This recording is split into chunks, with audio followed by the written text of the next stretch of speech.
Media Malaysia sebut Brunei siap kejutkan timnas Indonesia.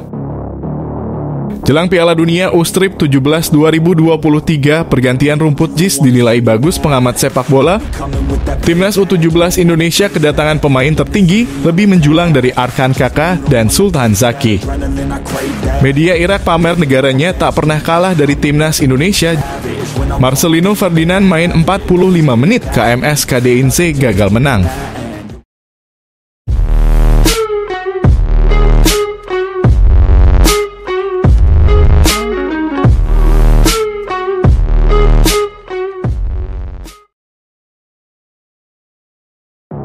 Media Malaysia sebut Brunei siap kejutkan timnas Indonesia. Duel itu diketahui akan terjadi di putaran pertama kualifikasi Piala Dunia 2026 zona Asia. Di atas kertas, timnas Indonesia lebih diunggulkan ketimbang Brunei. Sebab hasil manis kerap diraih skuad Garuda kala berhadapan dengan Brunei. Salah satunya, kemenangan didapat timnas Indonesia pada pertemuan terakhir kedua tim di Piala AFF 2022. Kala itu, pasukan Shin Tae-yong membantai Brunei dengan skor 7-0. Meski begitu, media Malaysia menyebut Brunei siap beri kejutan kepada timnas Indonesia saat berhadapan di kualifikasi Piala Dunia 2026 zona Asia. Sebab strategi ampuh akan disiapkan oleh timnas Brunei Darussalam. Brunei siapkan strategi ampuh untuk kejutkan Indonesia, tulis judul artikel Makan Bola, dikutip Minggu 30 Juli 2023. Timnas Brunei mulai bersiap menghadapi Indonesia di babak pertama kualifikasi Piala Dunia 2026. Menjelang pertandingan pada Oktober ini, ASEAN Football melaporkan bahwa Asosiasi Sepak Bola Brunei Darussalam mengatur 2 pertandingan FIFA Matchday, masing-masing melawan Timor Leste dan Hong Kong lanjutnya.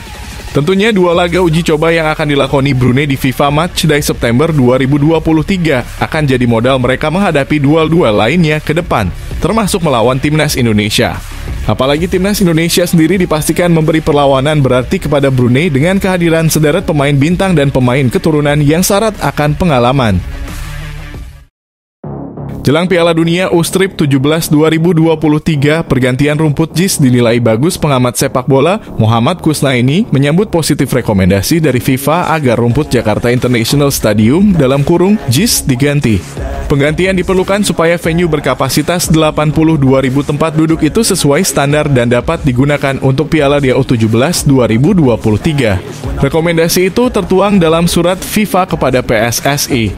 Selain JIS, ada 7 calon venue Piala Dunia U17 2023 lainnya. 7 calon venue lain itu meliputi Stadion Utama Gelora Bung Karno (SUGBK), Gelora Sriwijaya Jakabaring, Sijalak Harupat, Gelora Bung Tomo (GBT), Kapten Iwayan Dipta, Manahan, dan Pakansari. Menurut Kusnaini, pergantian rumput di JIS sangatlah wajar.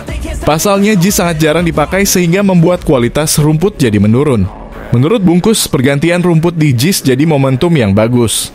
Sebab negara benar-benar serius untuk menyempurnakan sarana dan prasarana stadion di Indonesia buat kesuksesan Piala Dunia U17 2023. Ini merupakan momentum untuk memanfaatkan kesungguhan negara untuk memperbaiki sarana prasarana sepak bola nasional, tuturnya. Tidak hanya rumput yang harus dijadikan fokus, fasilitas penunjang lain seperti akses transportasi dan kantong parkir juga harus diperhatikan untuk membuat penonton yang nantinya hadir merasa nyaman, imbuhnya.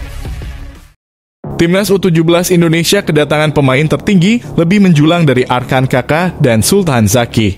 Sebanyak 10 nama pemain baru diumumkan Bima Sakti telah bergabung Timnas U17. Dari 10 orang yang dipanggil, Bima itu meliputi 2 kiper, 4 pemain belakang, 2 pemain tengah, serta 2 pemain depan. Mereka adalah Akbar Asrori, Rifki Tovani, Ocean Erwin Lim, Christian Deo Putra Lambok, Dwi Berta Setiawan, Agung Sentosa, Muh Sadewa, Ruben Asoka Jaya Praitno, Reno Salampes, dan Reisan Reski Ilahi. Salah satu pemain yang telah disebutkan di atas, Akbar Asrori, merupakan kiper Delta Sidoarjo yang memiliki tinggi 188 cm.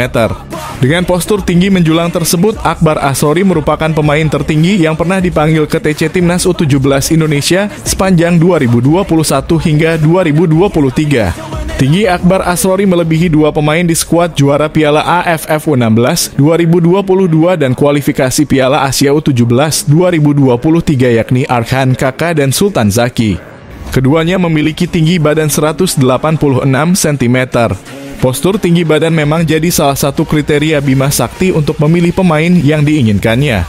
Bima juga menegaskan ia mencari pemain yang punya disiplin bagus dan sesuai dengan kebutuhan tim. Media Irak pamer negaranya tak pernah kalah dari timnas Indonesia jelang kualifikasi Piala Dunia 2026. Jelang kualifikasi Piala Dunia 2026 zona Asia, media Irak pamer rekor tak pernah kalah dari timnas Indonesia. Jika timnas Indonesia berhasil menang melawan Brunei, nantinya Indonesia akan masuk grup F yang diisi oleh Irak, Filipina, dan Vietnam. Usai hasil drawing keluar, media Irak lantas pamer statistik head-to-head timnas Irak dengan beberapa negara yang bakal menjadi lawannya di kualifikasi Piala Dunia 2026.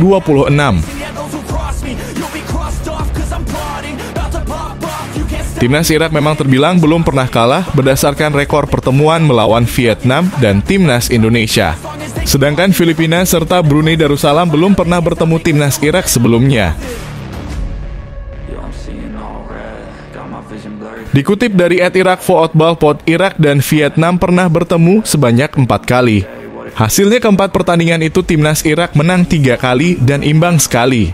Sedangkan saat bertemu timnas Indonesia sebanyak 6 kali, Irak sukses meraih 5 kemenangan dengan 1 kali pertandingan berakhir imbang.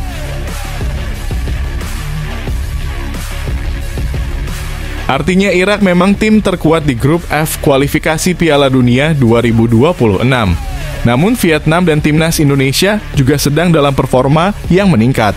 Jika terlena bukan tak mungkin Irak bisa saja dikejutkan oleh timnas Indonesia dan timnas Vietnam.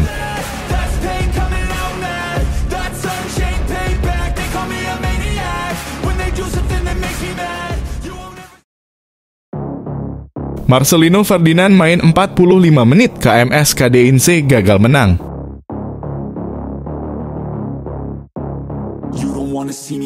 Gelandang timnas Indonesia Marcelino Ferdinand gagal mempersembahkan kemenangan untuk KMS KDINC dalam laga uji coba melawan Sparta Petegem pada Minggu 30 Juli 2023.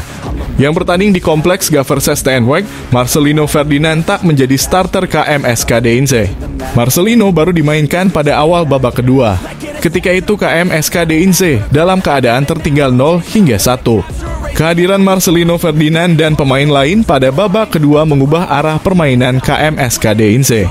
Ketika itu KMS KDINC berhasil membalikkan keadaan menjadi 2 hingga 1. Sayangnya pada menit ke-65 Sparta Petegem berhasil mencetak gol penyeimbang yang akhirnya bertahan dengan skor 2-2 sampai peluit panjang.